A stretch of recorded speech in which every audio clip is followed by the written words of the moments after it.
Mau petir, mau hujan, maju terus. Maju saja, Tuhan selalu serta. Maju saja.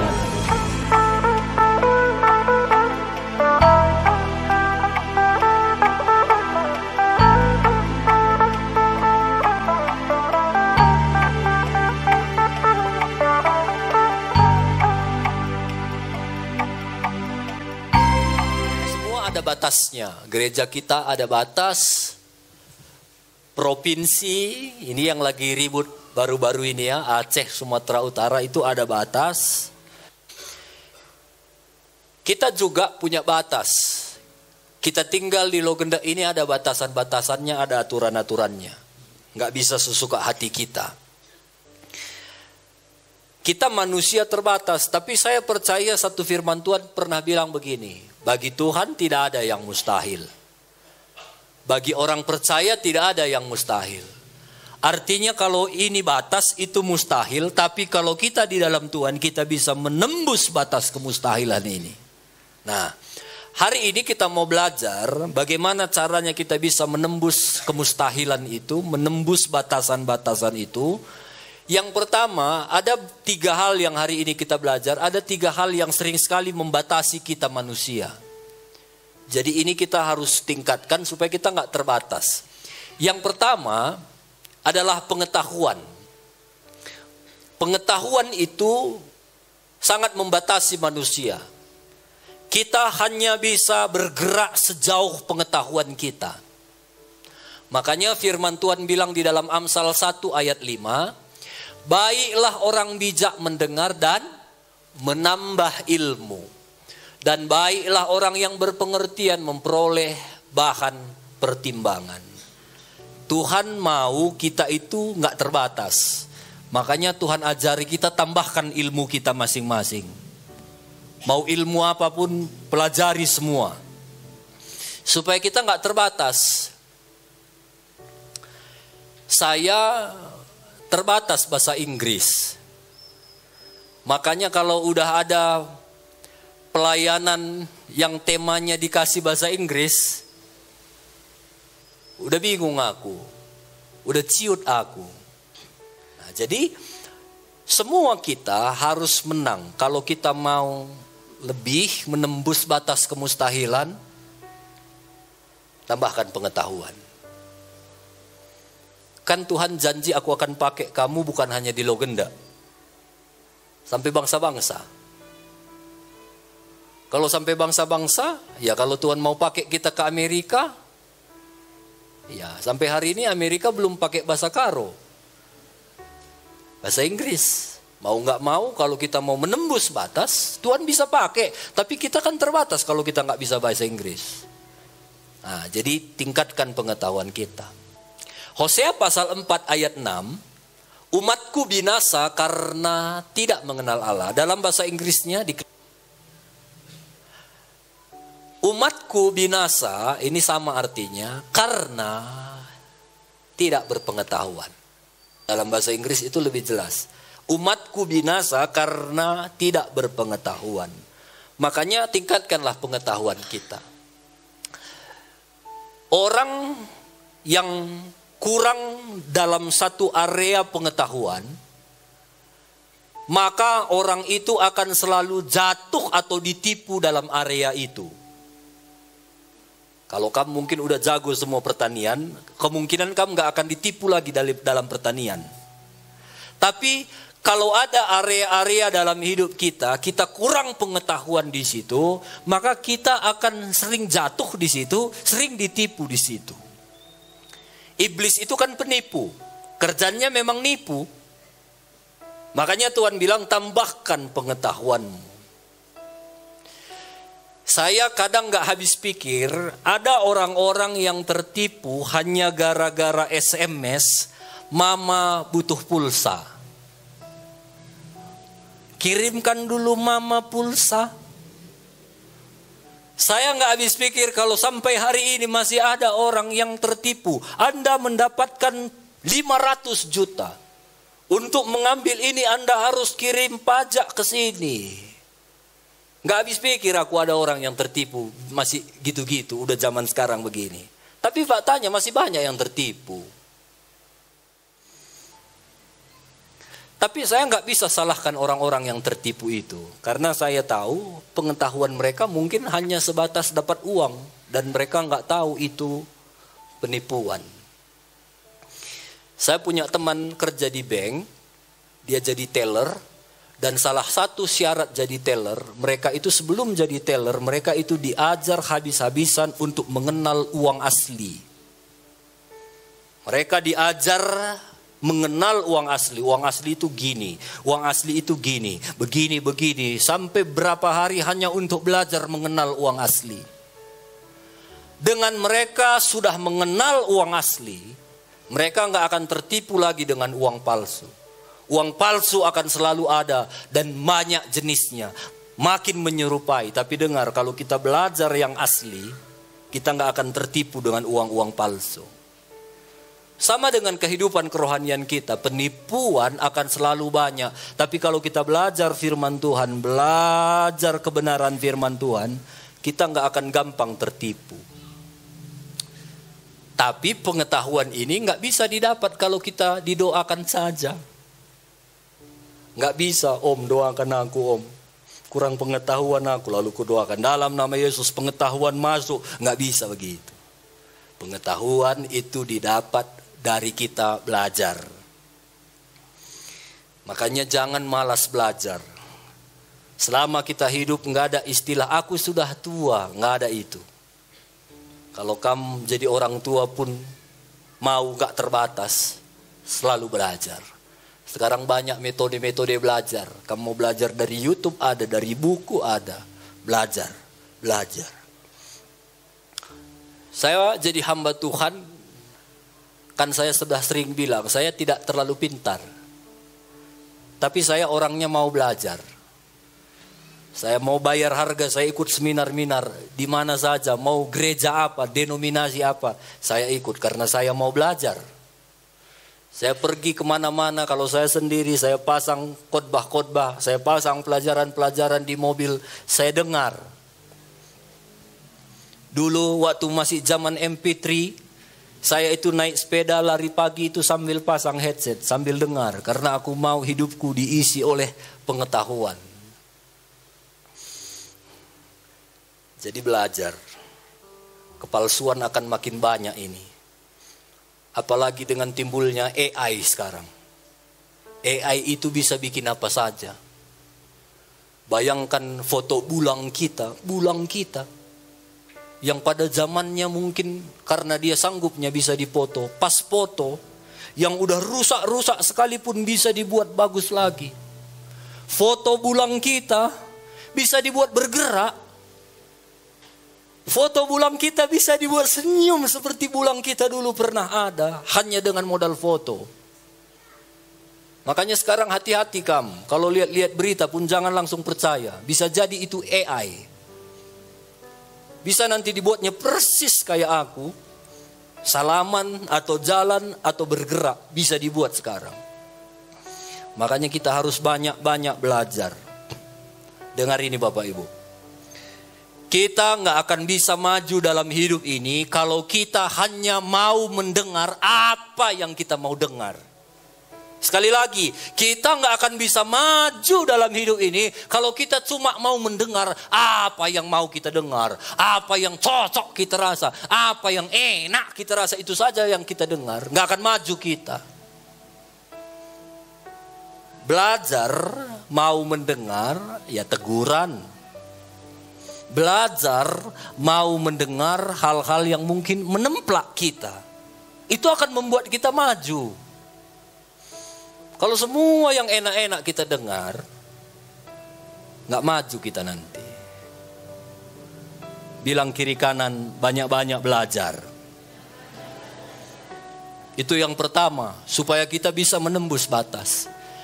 Yang kedua, manusia itu dibatasi oleh karakternya. Saya merasa karakter itu jauh lebih penting daripada talenta, daripada karisma. Karena karakter itu akar. Seorang pendeta namanya Billy Graham.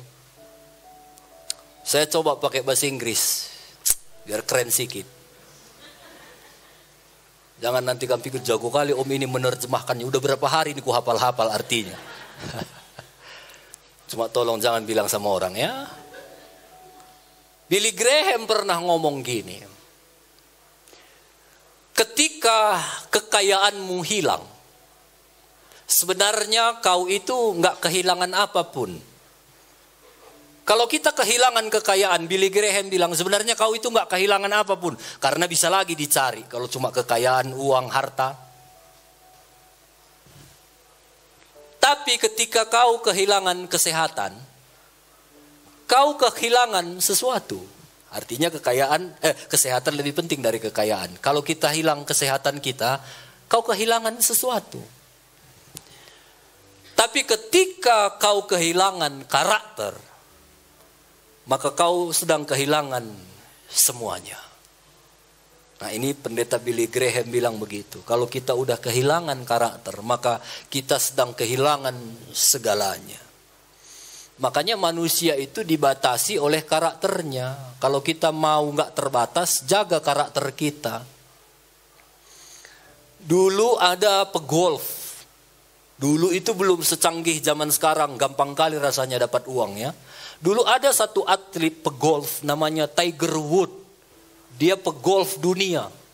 Dan waktu itu belum banyak orang yang terkenal. Dia sudah menjadi orang terkenal. Kenapa dia terkenal? Karena dia pernah mendapat $1 miliar Amerika saat dia main golf. Sekarang aja $1 miliar Amerika itu masih besar sekali. Berapa tahun, puluh tahun yang lalu ada seorang Tiger Woods pernah main golf. Dia pernah dapat $1 miliar Amerika. Karena dia jago. Ternyata waktu diselidiki dari $1 miliar yang dia dapat, itu 900 juta uang itu dia dapat, $900 juta itu dia dapat dari endorsement. Endorse itu maksudnya kayak iklan. Jadi waktu dia main golf, ada misalnya baju bermerek, suruh pakai Tiger Woods. Kau pakailah bajuku ini. Supaya nanti waktu kau main, orang lihat merek baju kami ini, penjualan kami makin meningkat. Ku bayar kau sekian gitu. Jadi dibayar orang $100 juta bajunya. Topi juga gitu. Lomba-lomba pabrik ngejar endorsement. Kau pakai ini Tiger Woods, kami bayar sekian $100 juta begitu. Sepatu, golf, semua pakaiannya itu endorsement. Jadi dia endorse, dia pakai baju merek orang, dia dapat uang dari merek itu 900 juta. Dia cuma dapat 100 juta dari permainannya. Jadi 900 itu dari orang lain, cuma 100 jutanya dia dapat dari permainannya yang bagus. Tapi satu kali dia kena skandal. Dia punya kasus perselingkuhan dengan banyak perempuan. Sampai sejak itu dia redup. Semua endorsement tarik. Gak lagi mau pakai Tiger Woods. Dan dia hilang. Itu pentingnya karakter. Hanya gara-gara karakter, Tiger Woods yang jago itu hilang. Di Indonesia ini saya ingat pernah ada namanya Mario Teguh. Saking terkenalnya Mario Teguh itu, sampai orang bilang, di mana kamu opname nak Di rumah Mario Teguh, rumah sakit Mario Teguh. Maksudnya murni teguh.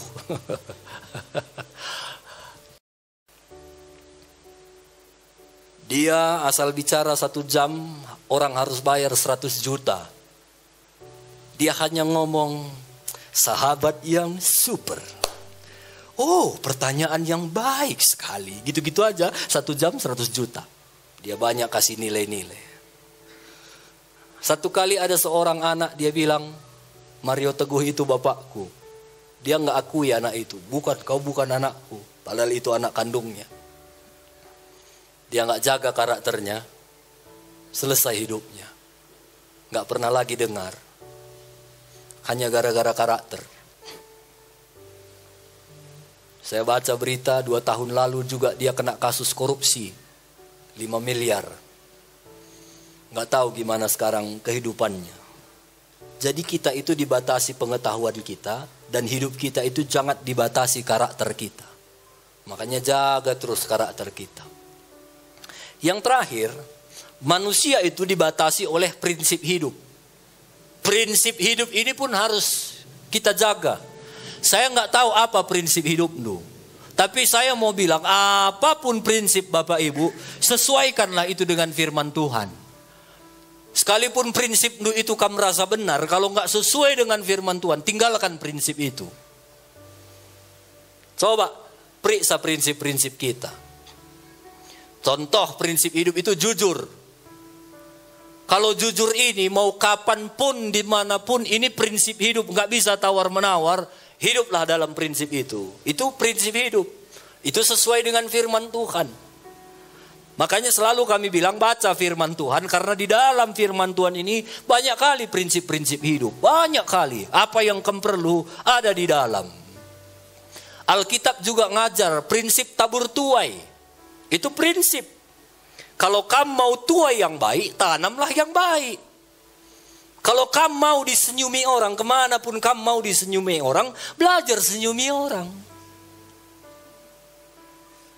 Kemanapun kamu berjut. Asal jumpa, berjut. Itu yang kamu tanam, itu yang kamu tuai.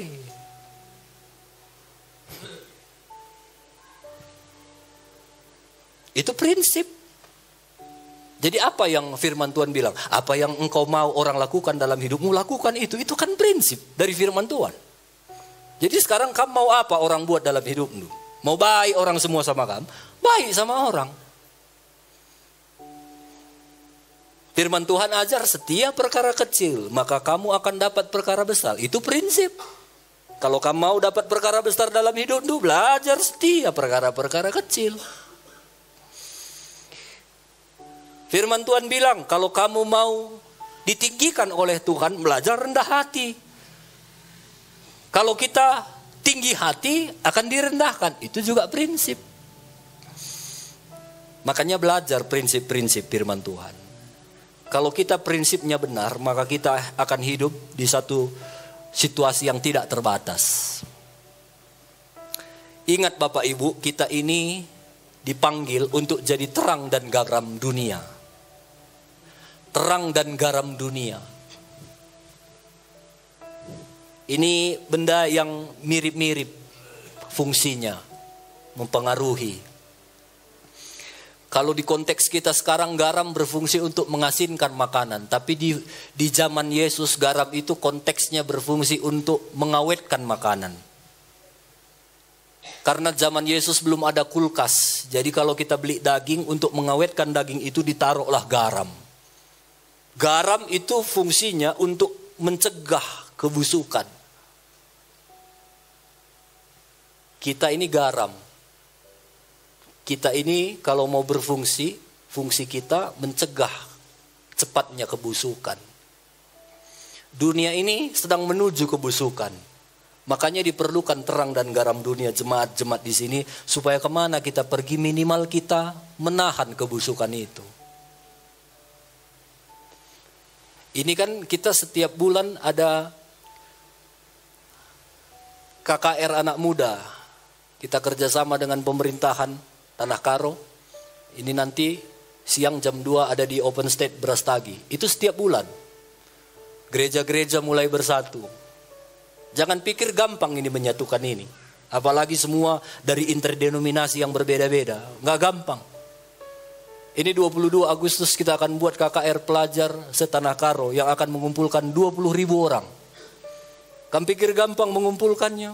Gak gampang. Sekarang kita berbuat baik, orang curiga semua. Jangankan orang, gereja-gereja pun mulai curiga dengan KKR sekarang. Ini dari interdenominasi kita akan satukan 20.000 di Stadion Samura. Gak gampang. Tapi aku berpikir, itulah fungsiku. Aku gak bisa buat apa-apa. Ya minimal aku buat KKR sama teman-teman. Mencegah. Ya kalau kita bicara sekarang narkoba di mana-mana. Ya minimal waktu mereka dengar firman Tuhan, ada kuasa yang bisa mengubahkan anak-anak muda di Tanah Karo ini. Dan kalau kita mau masak sup, 1 belanga, nggak perlu 1 belanga garam. Mati nanti semua darah tinggian. 1 belanga, ya sedikit aja garamnya. Itu akan mengasinkan semua. Sedikit aja. Makanya saya percaya firman Tuhan, nggak ada minoritas-minoritas. Kan seringkali kita dengar, kita bisa buat apa? Kita ini minoritasnya. Garam itu minoritas. Tapi dia bisa mengasinkan 1 belanga. Kita kecil. Kita bisa asal berfungsi sebagai garam.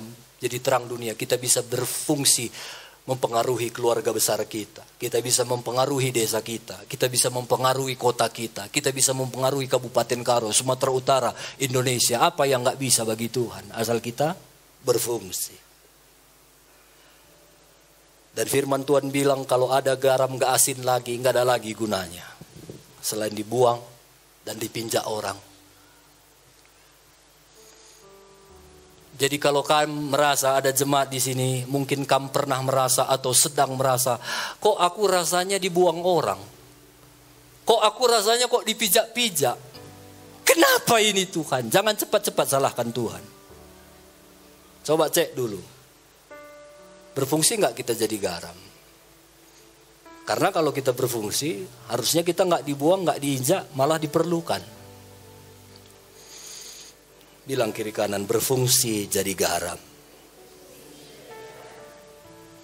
Jangan mentang-mentang kita orang Kristen, semua kita rohanikan. Apapun, cepat-cepat introspeksi diri dulu. Jangan terus dirohanikan. Mungkin kita kerja pun malas. Asal kerja dilarang orang, dibilang jam 8, jam setengah 9 kita datang. Dibilang pulang jam 5, jam 4 pulang kita. Ada bos, rajin kita. Nggak ada bos, iya santai-santai main-main handphone kita. Satu kali nampak bos, dipecatnya kita. Karena kita orang Kristen. Aku percaya yang terbaik Tuhan berikan dalam hidupku, kita bilang. Padahal kita dipecat karena memang gak becus. Introspeksi dirilah. Jangan bilang, aku percaya aku akan dapat sesuatu yang lebih besar. Firman Tuhan bilang kalau gak setia perkara kecil, gak akan pernah perkara besar terjadi dalam hidup kita. Nah, ada satu ayat penting. Ini harus kuat dalam hidup kita. Kejadian pasal 8 ayat 22. Selama bumi masih ada, tidak akan berhenti-henti musim menabur dan menuai, dingin dan panas, kemarau dan hujan, siang dan malam. Selama bumi masih ada, ini akan selalu kita ketemu. Panas, dingin, terang gelap, siang malam. Kalau saya baca di ayat yang lain, ini mirip-mirip Pengkhotbah 3 ayat 1. Untuk segala sesuatunya ada masanya. Untuk apapun di bawah langit ini ada waktunya. Ayat 2. Ada waktu lahir, ada waktu untuk meninggal, ada waktu untuk menanam, ada waktu untuk mencabut yang ditanam, ada waktu untuk menangis, ada waktu untuk tertawa, ada waktu untuk meratap, ada waktu untuk menari, ada waktu untuk mencari, ada waktu untuk membiarkan rugi. Jangan nanti kamu pikir rugi, jatuh handai. Ada waktunya kita harus membiarkan rugi. Ada waktu untuk menyimpan, ada waktu untuk membuang. Semua ada waktunya. Ada waktu kita menabur, ada waktu kita menuai. Kalau kita cuma menuai saja dalam hidup ini, semua kita menuai, nggak mau satu pun menabur, habis semua apa yang ada di dunia ini. Karena nggak ada yang tanam. Kita ambil tomat, habis tomat, kita ambil buncis, ambil semua, nggak ada satu orang pun yang menanam. Selesailah hidup kita. Semua ada waktunya. Bilang kiri kanan, jangan mau untung saja, bilang. Oh, ada waktunya harus membiarkan rugi, bilang. Jangan rugi sedikit. Kenapa Apa ini Tuhan? Apa dosaku? Ya kalau ada dosa lu bertobat. Kalau enggak, ada waktunya kita membiarkan rugi. Ini mobil kami yang kecil, udah 7 bulan di bengkel. Udah 7 bulan, hampir udah mau ulang tahun ini di bengkel. Kulihat suratnya udah mati pula pajaknya. Mobil nggak berjalan, aku harus urus pajak. Kemarin aku datang bengkel itu, kayaknya nggak ada perubahan. Aku bawalah langsung ke dealernya ke Medan, aku bilang. Kalau dihitung-hitung selama di bengkel nggak ada perubahannya. Udah habis aku hampir 7 juta. Nggak ada perubahan apapun. Yang ada berubahnya kemarin ku bawa ke sini makin kotor, kursinya semua udah jamuran di dalam. 7 bulan nggak dipegang-pegang. Pas ku bawa ke dealernya ke Medan. Semalam ditelepon lagi, Pak, ini sudah positif. Satu alat dia sebut rusak. Harganya 9,5 juta.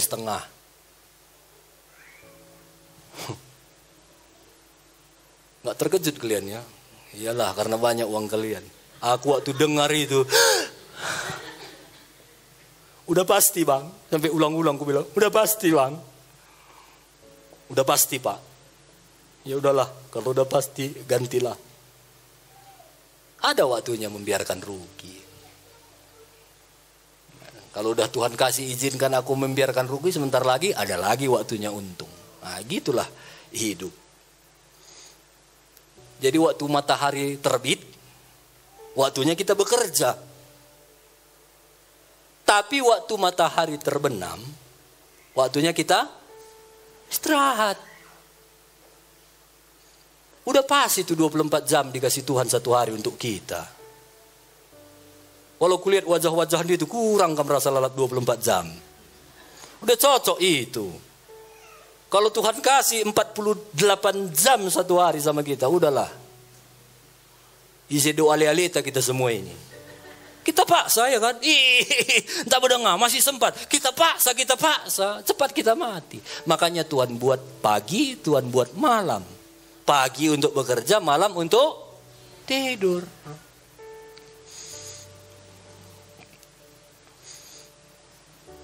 Tidur itulah waktunya kita menikmati apa yang sudah kita kerjakan di pagi hari. Kalau tidur pun gak kita nikmati, untuk apa itu semua yang kamu kerjakan itu? Adi medemai PI, gua lah pagi. Akhirnya gak bisa lagi tidur. Untuk apa kamu cari itu, hidup itu? Saya mulai coba kolaborasi firman Tuhan dengan ilmu pengetahuan. Semalam saya coba apa fungsinya kalau kita tidur? Lihat ini. Supaya kita jaga jam tidur kita. Yang pertama kalau kita tidur, di sana ada perbaikan organ-organ tubuh yang rusak. Selama seharian kamu bekerja, mungkin banyak organ tubuh kita yang rusak. Ada barang yang terlalu berat yang seharusnya kita angkat. Ngoka selek je urat, tak ada itu yang rusak, syaraf-syaraf itu. Dan malam waktu kita beristirahat, disitulah Tuhan bekerja untuk membereskan lagi otot-otot, urat, syaraf yang rusak. Otot yang tegang itu malam itu dirilekkan waktu kita istirahat. Yang kedua waktu kita tidur itu ada detoksifikasi. Itu mengeluarkan racun dalam hidup kita. Makanya waktu kita tidur itu Tuhan bekerja itu mengeluarkan racun-racun. Banyak racun dalam tubuh kita ini. Makanya waktu bangun pagi kita langsung ke kamar mandi itu semua buang racun itu. Kalau kita istirahat yang benar. Istirahat itu juga bisa menyebabkan pada saat kita istirahat itu memproduksi hormon imunitas. Artinya waktu kita istirahat itu hormon-hormon yang menciptakan kekebalan tubuh itu bekerja. Jadi waktu kita tidur gitu ada hormon-hormon untuk kekebalan tubuh kita biar nggak gampang sakit, biar kita kuat itu tercipta. Makanya penting tidur. Sel-sel kulit kita pun itu dicatat. Itu waktu kita tidur itu akan dipermudah lagi. Sel-sel yang tua itu hilang, tumbuh lagi sel-sel muda. Makanya ibu-ibu kalau mukanya mau mulus, jaga jam tidurnya. Itu membuat kulit-kulit kita itu tumbuh kulit-kulit yang baru. Bilang kiri kanan, nikmati jam tidur. Saya mau bilang begini, siang nikmatilah siang. Habiskan waktu kita untuk bekerja keras. Tapi malam, nikmatilah malam. Di Kejadian waktu Tuhan menciptakan langit dan bumi, lalu Tuhan menciptakan terang dan gelap. Tuhan bilang gini, maka jadilah terang dan jadilah gelap. Semuanya itu baik. Artinya mau terang, mau gelap, baik. Jangan pikir siang aja baik, malam juga baik. Kalau saya bawa ke ekonomi, kalaupun hari ini ekonomi itu terang, bersukacitalah. Kalaupun hari ini ekonomi itu gelap, itu pun baik. Yang ekonominya gelap bilang amin.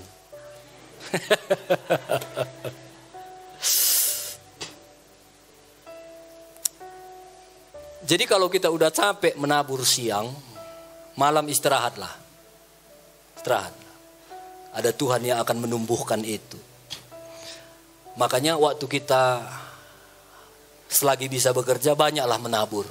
Ada waktunya firman Tuhan di mana gelap akan tiba, tidak ada satu orang pun bisa bekerja, kata firman Tuhan. Satu kali waktu Tuhan menciptakan Adam, Tuhan ciptakan Adam, lalu dihembuskan nafas kehidupan, lalu Tuhan bilang, Adam, namai semua binatang-binatang. Lalu Adam namai binatang-binatang. Kamu gajah, kamu buaya, kamu kucing. Dan Tuhan nggak ada intervensi dalam hidup Adam. Waktu Adam bilang ini gajah, Tuhan nggak bilang, nggak cocok itu namanya gajah. Tuhan diam saja. Waktu Adam bekerja, Tuhan diam. Karena Tuhan begitu percaya kepada Adam, karena Tuhan yang menciptakannya. Tapi, satu kali waktu Abraham tidur, Tuhan bekerja. Dia ambil tulang rusuknya, dia ciptakan manusia, dia ciptakan perempuan. Jadilah Hawa. Dan waktu Adam bangun, dilihatnya ada Hawa cantik sekali. Lalu dia bilang, wow man. Makanya perempuan bahasa Inggrisnya woman. Adikau nande ginting, kata Adam. Kapan Tuhan bekerja? Waktu Adam lagi tidur. Jadi waktu kita sedang tidur, jangan kamu pikir gak terjadi apa-apa. Banyak hal yang terjadi di sana. Termasuk Tuhan juga bekerja dalam hidup kita. Tapi jangan pula kamu tidur aja kerjaan lu. Siang kerjalah, malam tidurlah. Ada satu prinsip yang hari ini penting untuk kita bisa bertumbuh baik dalam iman kita, percaya kita, kerohanian kita, dalam kehidupan kita. Untuk kita mau bertumbuh, hal yang pertama yang harus kita tahu, kita harus mau berubah. Berubah. Bunga, kalau dia jadi bunga, itu enggak bunga terus.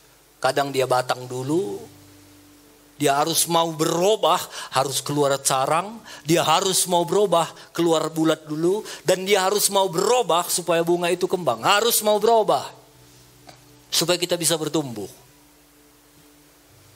Masalah kita kadang-kadang manusia, kita nggak mau berubah. Kita nggak suka dengan namanya perubahan. Saya kasih contoh saja. Ini di gereja ini banyak tempat duduk. Waktu kamu datang ke sini, banyaknya yang kosong. Tapi kenapa di situ saja kamu selalu duduk tiap minggu? Kenapa? Kursi duduk ini itu.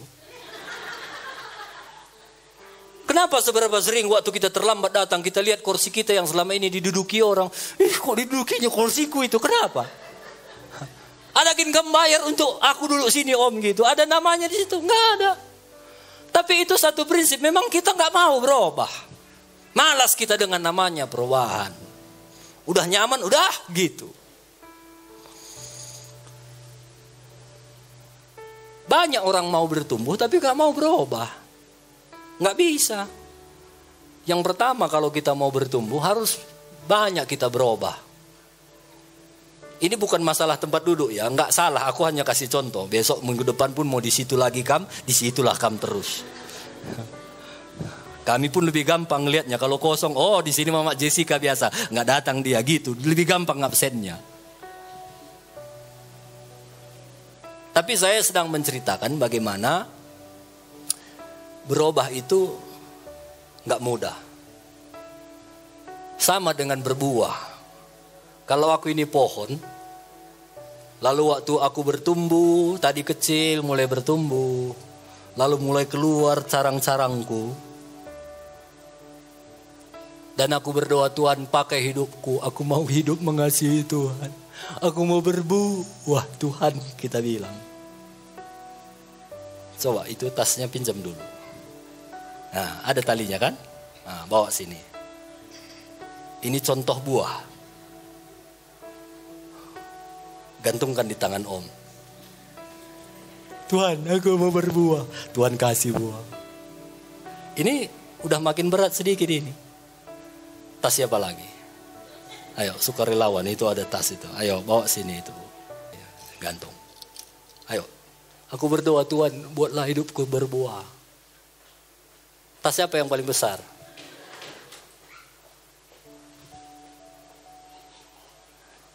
Biar kita tahu apa yang kita minta itu. Jangan nanti kita minta, kita nggak tahu apa yang kita minta. Ini berat kali ini. Udah mereng langsung tanganku. Kan kita sering gitu minta, Tuhan ubahkan hidupku. Ubahkan aku mau berbuah Tuhan. Dan kalau kita minta buah, ini yang terjadi dalam hidup kita. Kalau Tuhan kasih buah, sukacita, kesabaran, murah hati, makin berat hidup kita. Memang harusnya makin berat, namanya berbuah. Makanya jangan lagi kan bilang, aku sejak ikut Tuhan berat kurasa. Memang itu yang betul. Adi naik merawang ngelalap, setelah ikut Tuhan masih marah. Itu kan biasa. Ini dulu marah, gampang kita emosi. Tapi setelah ikut Tuhan kita harus sabar. Iya, aku harus sabar. Kalau enggak dulu anak itu main-main, aku tinjungi langsung itu. Ini udah nokoh pula dia. Berat, itulah buah. Jadi, udah ngerti kamu apa yang kamu minta selama ini? Jangan nanti ubahkan aku. Aku mau dipakai Tuhan. Aku mau berbuah. Inilah buah. Ngurusin yang 20.000 orang akan kumpul di Stadion Samura itu capek kali. Macam kurang kerjaan kurasa aku. Tapi itulah kalau kita mau hidup berbuah. Karena itulah yang Tuhan mau. Untuk itulah kita diciptakan. Sama kayak kursi itu. Ada banyak kursi kosong di sini di belakang. Kalau kutanya kursi yang kamu duduki itu, gimana sih? Ku bilang. Apakin Om? Capeknya kamu merasa berfungsi selama ini. Lumayan Om. Apalagi kalau kamu khotbah Om, orang ini duduk. Berat kali kurasananya gini Om. Tapi kalau kutanya dia, gimana menurutmu? Senangnya kau? Senang aku Om. Karena setelah mereka duduki, tahulah aku apa fungsiku diciptakan. Tapi kalau kutanya yang di depan ini, gimana? Mungkin dia gak pernah diduduki orang. Ringannya kau rasa hidupmu? Wah ringan kali, enak Om. Gimana kira-kira? Tahu gak kamu fungsimu? Gak tahu pun aku diciptakan dari pabrik dibawa ke sini, naik angkut, naik bus, entah berapa kali aku sana ke sini, sampai di sini gak tahu entah untuk apa pun aku di sini. Karena gak ada fungsinya. Jadi kalaupun berat, gak apa-apa, asal kita berfungsi. Bilang kiri kanan, walaupun berat gak apa-apa, asal kita berfungsi.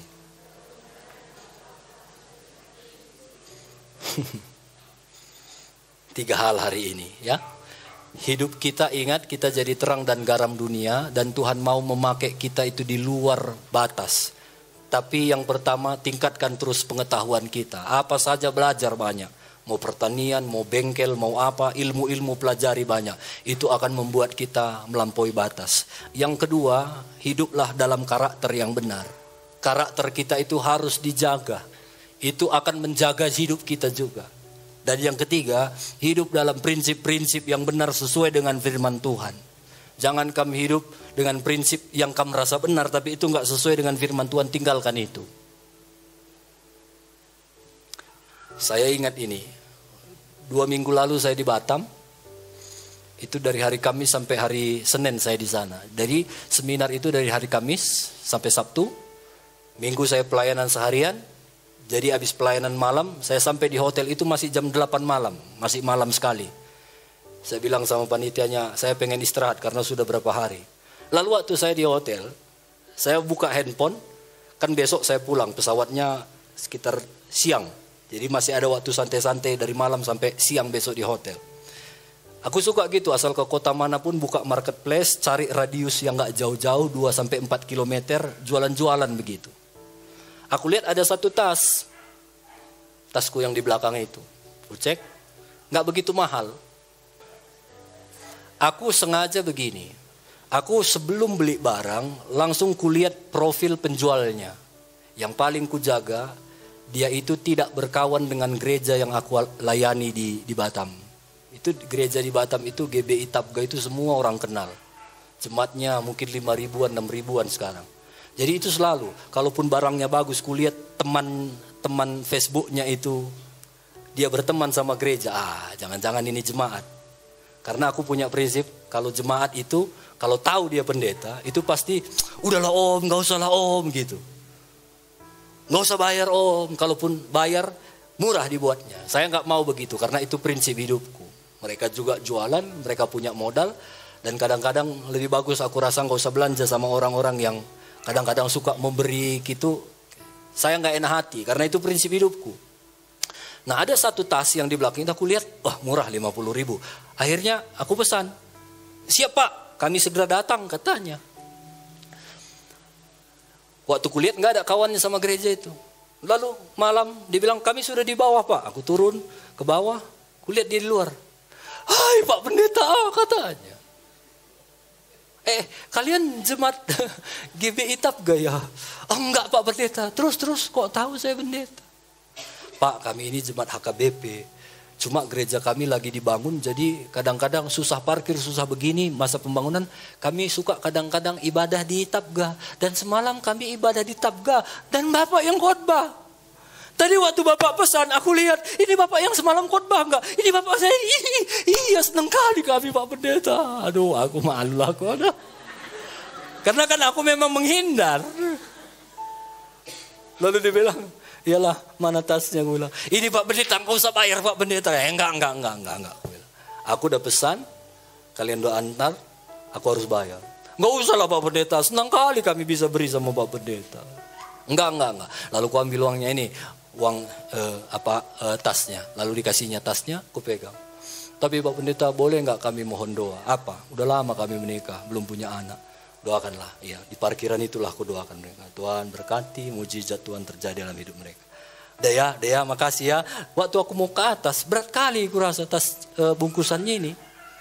Karena kan yang aku pesan cuma tas kecilnya. Lalu aku buka. Ini apa ini? Aku kan pesan tas. Itu tas untuk ibu gembala pak pendeta itu nggak usah bayar. Pergi kami ya katanya. Pergi dia. Enak kali istriku. Aku yang capek ke Batam. Itu prinsip. Dan kan itu sesuai dengan firman Tuhan. Firman Tuhan bilang lebih bagus memberi, lebih diberkati memberi daripada menerima. Nah, nggak selalu, ada kalanya kan memang diberi, nggak apa-apa. Tapi jangan aji mumpung. Itu yang nggak betul. Nah, jadi 3 hal ini kita ubah dalam hidup kita, maka kita akan jadi pribadi yang tidak terbatas. Tuhan berkati kita semua.